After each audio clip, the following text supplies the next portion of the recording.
Before you ever speak to a woman, she has already received information about you, not through your words, but through the way you carry yourself, your posture, your expression, your eye contact, your pace, your ability to remain relaxed, and even the way you respond to a moment of silence can communicate confidence or insecurity before the conversation has truly begun.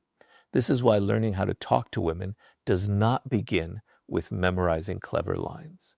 It begins with learning how to become comfortable in your own presence.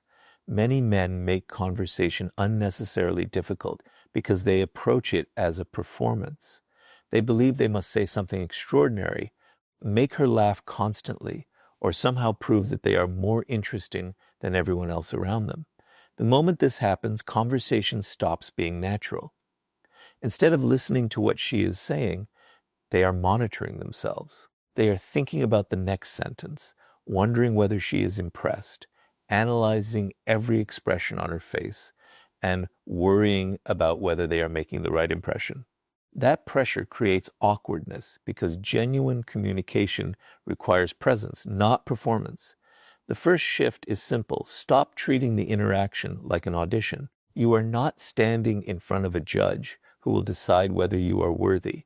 You are meeting another human being. Your purpose is not to force her to like you. Your purpose is to discover whether the two of you actually enjoy talking to each other. When you understand this, something inside you becomes calmer. You stop chasing approval and start becoming curious. You stop trying to control the outcome and start paying attention to the person in front of you. This is where real confidence begins. Confidence does not mean you never feel nervous. You may still feel your heart beating faster. You may still wonder what she thinks of you. You may still experience uncertainty. But confidence means you do not allow those feelings to control your behavior. You can feel nervous and still speak clearly. You can feel uncertain and still maintain comfortable eye contact. You can experience rejection and still walk away with your self-respect intact. Your body language should support this mindset. Keep your posture natural rather than rigid. Relax your shoulders. Avoid constantly looking at your phone because you feel uncomfortable. Make eye contact, but do not stare. Let your facial expressions respond naturally to what she says. Speak at a comfortable pace instead of rushing through your words because you are afraid of silence. When you slow down, you give yourself time to think, and you give the other person room to respond. But remember that confidence is not domination. A man who interrupts constantly, speaks louder than everyone else, or tries to control every part of the conversation may actually be hiding insecurity. Genuine confidence allows another person to have space. You do not need to fill every silence. You do not need to tell the funniest story in the room. You do not need to prove that you know everything. You can listen, pause, ask a question, and allow the conversation to develop naturally. One of the most powerful forms of confidence is being comfortable when you do not know what to say next. Most people fear silence because they believe silence means failure. It does not. Sometimes a brief pause simply means both people are thinking. If you become comfortable with that moment, you remove a tremendous amount of pressure from yourself. You realize that conversation is not a performance that must run perfectly from beginning to end. It is an exchange that naturally rises, pauses, changes direction, and continues. Another important part of confidence is becoming less dependent on the outcome. If your entire sense of worth depends on whether a woman finds you attractive, every interaction will feel like a high-stakes test. A delayed reply will feel personal. A short answer will feel like rejection. A disagreement will feel like an attack on your identity. But when your confidence comes from within, you can accept another person's response without allowing it to define you. Interest must be mutual. You cannot force genuine connection, and you should never need to. This is why your life outside dating matters so much. Build confidence through things that have nothing to do with romantic attention. Develop useful skills. Take care of your body. Pursue meaningful goals. Read, learn, build friendships. Become comfortable being alone. Keep promises to yourself. Every time you improve your own life, you create internal evidence that you are capable and valuable.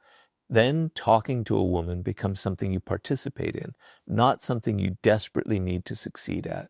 You also become more authentic when you stop trying to imitate someone else.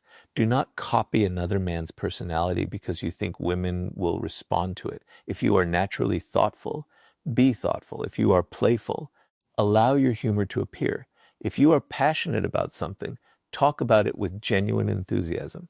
Authenticity does not mean saying everything that comes into your mind. It means your words and behavior are consistent with who you actually are. The goal is not to become a perfect conversationalist. The goal is to become present enough that you can listen, respond, express yourself, and remain calm regardless of the outcome. When you reach that point, you no longer need a script. You have something more valuable than a collection of lines. You have the ability to connect naturally. And once you are comfortable enough to stop performing, the next skill is learning how to understand the woman in front of you instead of constantly trying to impress her. Once you stop treating conversation like a performance, you discover something far more powerful. People become interesting when you stop thinking about how you appear to them and start paying attention to who they actually are. This is especially important when learning how to talk to women. The goal is not to collect impressive questions or manufacture attraction through rehearsed techniques. The goal is to become genuinely curious. When a woman feels that you are listening rather than simply waiting for your opportunity to speak, the entire conversation changes. Many men make the same mistake. They prepare questions in their heads, ask one after another, and then immediately move to the next because they are afraid of silence. Where are you from? What do you do? What kind of music do you like? These questions are not wrong, but when they are delivered like an interview, the conversation becomes predictable. The deeper skill is learning to listen for something meaningful inside her answer and allowing that detail to lead naturally into the next part of the conversation. Suppose she tells you that she recently started learning photography. You could simply ask another standard question, or you could become curious about what attracted her to it. Maybe she mentions traveling, creativity, or wanting to capture memories. Each answer contains another doorway. You do not need to force the conversation forward because she is already giving you material. Your job is to notice it. This is why listening is more powerful than trying to sound impressive. When you genuinely listen, you begin noticing the things people reveal indirectly. You notice what makes them excited. You notice which subjects make them speak faster. You notice what they laugh about, what they care about, and what experiences shape their perspective. You are no longer trying to control the conversation. You are discovering it. But genuine listening requires patience. Do not immediately turn everything she says into a story about yourself. If she tells you about an experience, resist the instinct to say, "That happened to me too," before she finishes. Sometimes you can relate later, but first allow her experience to exist on its own. Ask a thoughtful follow-up. Show that you understood what she meant. A simple response such as, "What made you decide to do that?" can create a much deeper conversation than a list of prepared questions. At the same time, listening does not mean becoming passive. A good conversation is an exchange, not an interrogation. Share your own thoughts and experiences when they naturally fit. If she tells you about a difficult decision, you can offer a perspective of your own. If she describes something funny, respond with genuine humor. If you disagree with an opinion, you can respectfully explain why. The goal is not constant agreement. It is creating a space where both people can express themselves without feeling judged. One of the most attractive qualities in conversation is the ability to make another person feel understood without pretending to agree with everything they say. You can say, "I can understand why you see it that way," even when your perspective is different. That kind of emotional intelligence creates trust because it communicates that disagreement does not automatically become conflict. You should also learn to recognize when someone wants to talk and when they do not. Respect is part of communication. If her answers are consistently short, she avoids engagement, or she clearly seems uncomfortable, do not keep pushing for attention. A confident person does not need to force a conversation. Give space. Genuine interest cannot be manufactured through persistence. Sometimes the strongest response is simply accepting that the interaction is not developing. This understanding protects you from another common mistake, overanalyzing every small signal. You do not need to decode every smile, emoji, pause, or movement as though it contains a secret message. Look at patterns instead. Does she contribute to the conversation? Does she ask questions about you? Does she willingly continue the interaction? Does she seem comfortable and engaged? Consistent behavior tells you far more than one isolated gesture. The deeper lesson is that women are not a puzzle you need to solve. They are individuals with different personalities, experiences, preferences, fears, ambitions, and values. What works naturally with one person may feel completely wrong with another. That is why memorizing universal formulas will always be less effective than developing social awareness. When you become curious about the individual rather than searching for a technique, you become a better communicator. There is also power in remembering details. If she mentioned something important earlier, bring it up naturally later, not as a tactic, but because you actually listened. Remembering that she had an important presentation, a family event, or a personal goal shows that her words mattered to you. People notice when someone remembers what they said. It creates a sense of genuine attention that no rehearsed compliment can replace. And do not underestimate the value of simple curiosity. Ask questions that invite stories rather than one-word answers. Instead of asking only what she does, ask what she enjoys about it. Instead of asking where she traveled, ask what experience stayed with her. Instead of asking what she likes, ask why it matters to her. The why behind an answer often reveals far more than the answer itself. When you learn to listen this way, conversation stops feeling like something you must control. You become responsive rather than rehearsed. You notice opportunities for humor, storytelling, deeper questions, and meaningful disagreement. Most importantly, you allow the other person to feel that she is being seen as an individual rather than treated like a target you are trying to impress. That is the foundation of real connection. Not saying the perfect thing, but paying enough attention to understand the person saying it.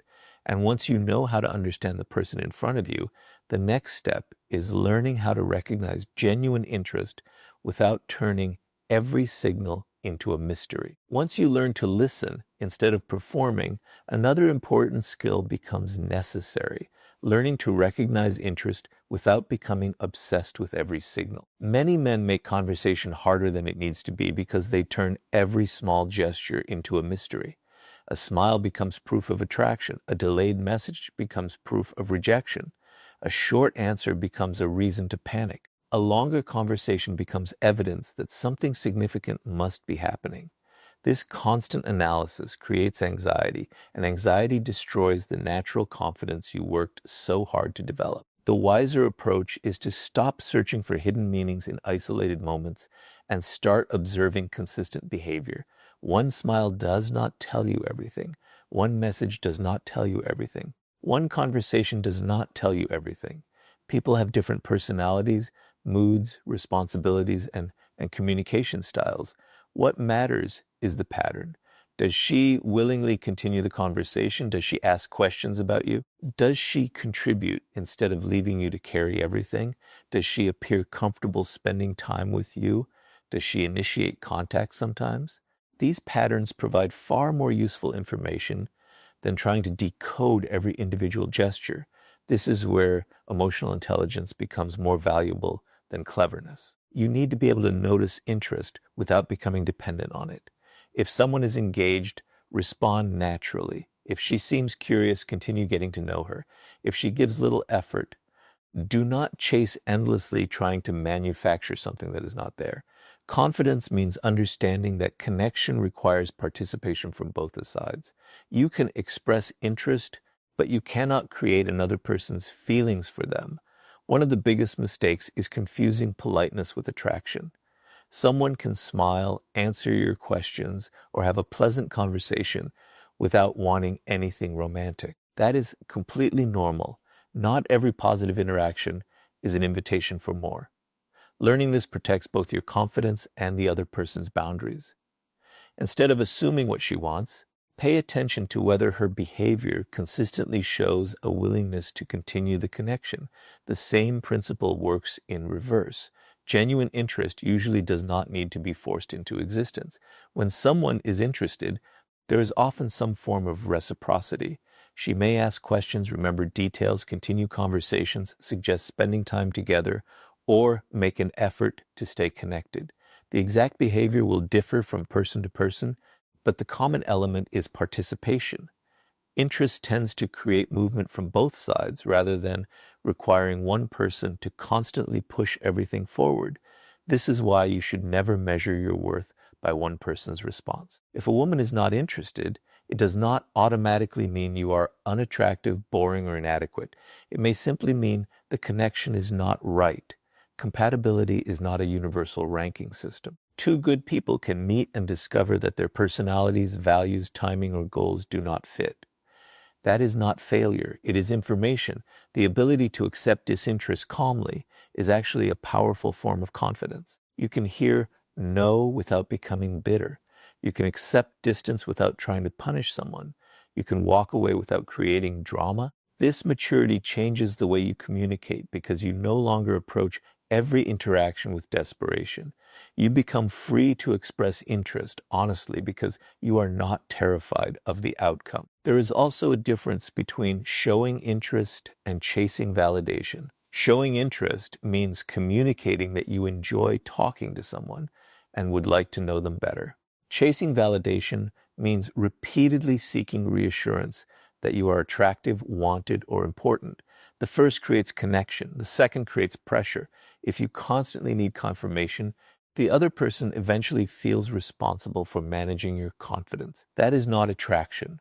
That is emotional dependence. Another important skill is learning to respect boundaries immediately. If she says she is not interested, accept it. If she does not want to continue a conversation, give her space. If she declines an invitation, do not pressure her for an explanation. Respect does not reduce your confidence, it demonstrates it. A secure person understands that another individual's choice does not threaten their identity. You should also avoid manipulating situations to test whether someone cares. Do not deliberately disappear just to provoke a reaction. Do not create jealousy simply to measure interest. Do not pretend to be unavailable when you are not. These tactics create confusion rather than trust. If you want to know where you stand, healthy communication is far more powerful than psychological games. Sometimes the most useful thing you can do is simply ask. If you have developed enough comfort with someone, you can communicate your intentions respectfully instead of endlessly analyzing signals. Clarity may feel more vulnerable than guessing, but it saves you from building an entire story around assumptions. You can say that you enjoy spending time together and would like to see her again. Then allow her answer to be what it is. This mindset also keeps you grounded when attraction is strong. When you really like someone, your imagination can become more powerful than reality. You begin filling gaps with assumptions. You imagine future possibilities before you truly know the person. You interpret every positive moment as confirmation. Slow down. Keep discovering who she actually is. Attraction should encourage curiosity, not eliminate judgment. The strongest communicator is not the person who can predict every signal. It is the person who can observe, communicate, and respond without losing emotional balance. You do not need certainty before every move. You need enough awareness to notice reciprocity, enough confidence to express yourself, and enough self-respect to step back when interest is not mutual. Once you stop trying to decode every tiny signal and start observing patterns, conversations become much easier. You stop living inside your assumptions and start responding to reality. And once you can recognize interest without overthinking it, you can focus on creating conversations that feel genuinely engaging, playful, and memorable.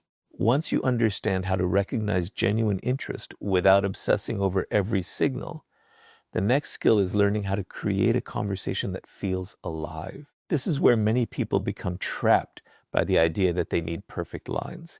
They search for clever openings, memorized jokes, or some secret phrase that will instantly make a woman interested. But real conversation does not work like a script.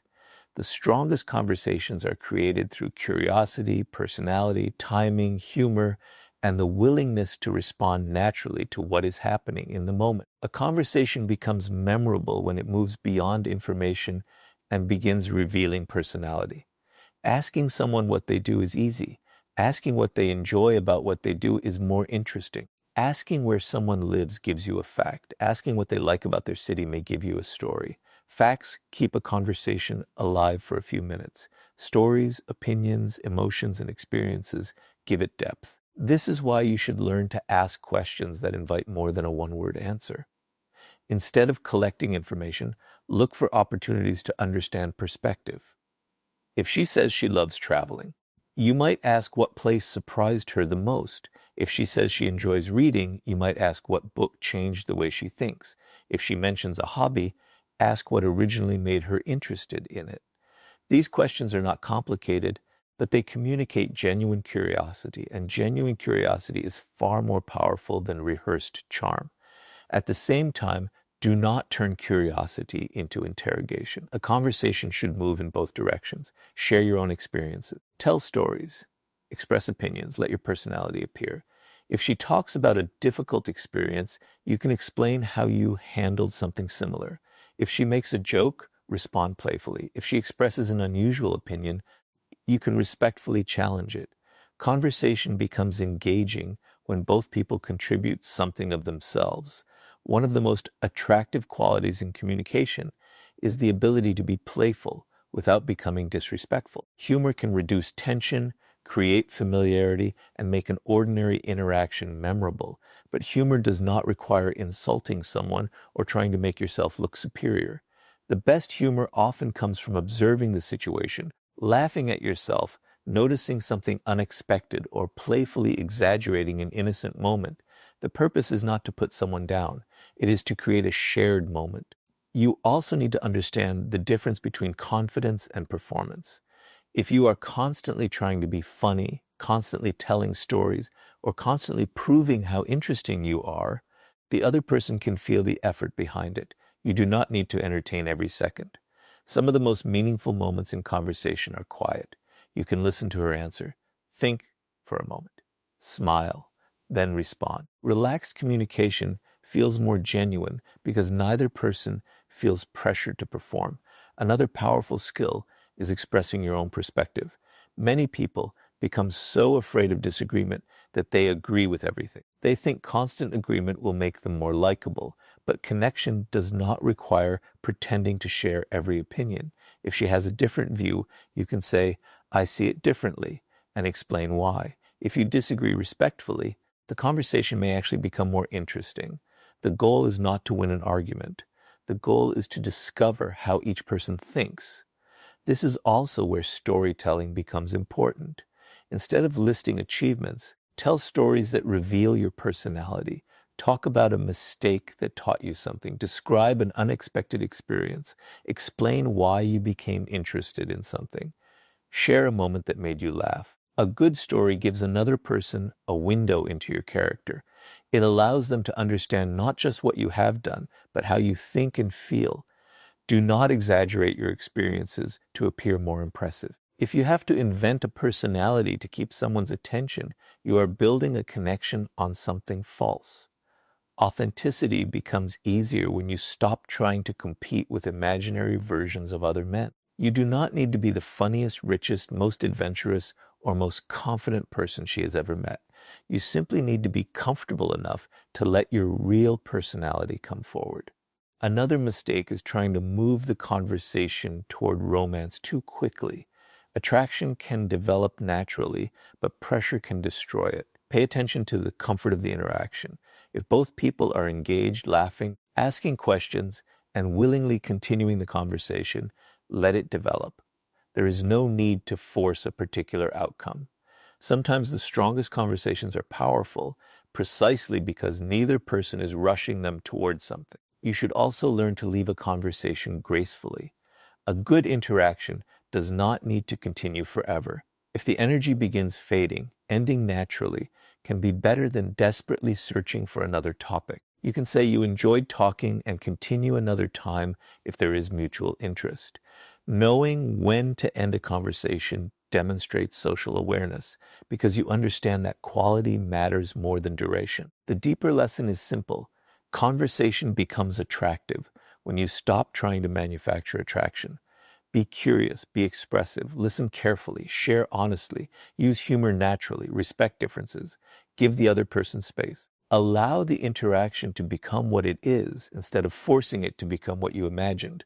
When you communicate this way, you are no longer searching for the perfect line. You are creating a genuine exchange between two people, and that is far more memorable than any rehearsed technique. And once you can create engaging conversation naturally, the next step is learning when to pursue the connection and when to step back with confidence and self-respect. Once you know how to create an engaging conversation, another skill becomes essential, knowing when to move forward and when to step back. This is where self-respect becomes one of the most important parts of learning how to talk to women. Many men believe that persistence is always attractive. They assume that if they keep messaging, keep explaining themselves, keep asking for another chance, or keep trying to prove their interest, eventually the other person will change her mind. But genuine connection cannot be forced. When interest is mutual, you should not have to carry the entire interaction alone. Pay attention to reciprocity. If you are always initiating the conversation, always asking the questions, always suggesting plans, and always trying to keep the interaction alive while she contributes very little, that pattern is telling you something. Does not necessarily mean she dislikes you, but it may mean that her level of interest is different from yours. Instead of becoming frustrated, accept the information. Confidence means being able to recognize reality without trying to negotiate with it. This is one of the clearest differences between confidence and neediness. A confident man can show interest openly without becoming dependent on the response. He can say, "I enjoyed talking with you," or suggest meeting again, and then allow her to decide. He does not send 10 more messages because the first one was unanswered. He does not invent excuses for why she has repeatedly avoided making plans. He does not become angry because someone did not return his interest. He understands that attraction must be freely chosen by both people. There is dignity in giving someone space. If she says she is busy, believe her rather than immediately assuming she is testing you. If she declines an invitation, accept the answer respectfully. If she clearly communicates that she is not interested, do not attempt to convince her. A person's boundaries are not challenges to overcome. They are information to respect. This mindset makes communication healthier because you stop seeing rejection as something that must be defeated. At the same time, stepping back does not mean playing games. You should not deliberately disappear to make someone anxious. You should not ignore messages simply to create artificial scarcity. You should not try to make her jealous to prove that you are desirable. These tactics may create temporary confusion, but confusion is not genuine connection. If you are interested, communicate that interest honestly. If the interest is not returned, step away honestly. There is far more strength in clarity than in manipulation. Another important skill is learning not to personalize every change in someone's behavior. People have responsibilities, stress, family situations, work, personal problems, and changing priorities. One delayed message does not automatically mean rejection. One quiet day does not require a dramatic response. Look for patterns rather than isolated moments. If someone consistently makes an effort, occasional delays mean very little. But if someone consistently avoids engagement, repeatedly cancels without suggesting another time, or gives minimal effort, you should pay attention to the pattern. This prevents you from becoming emotionally reactive. Instead of thinking, "Why isn't she responding? What did I do wrong?" You can simply observe. You do not need to invent a story. You do not need to attack yourself or blame her. You can recognize that the connection may not be developing in the direction you hoped, and make a mature decision about where to invest your energy. Self-respect also means refusing to become someone you are not just to keep another person's attention.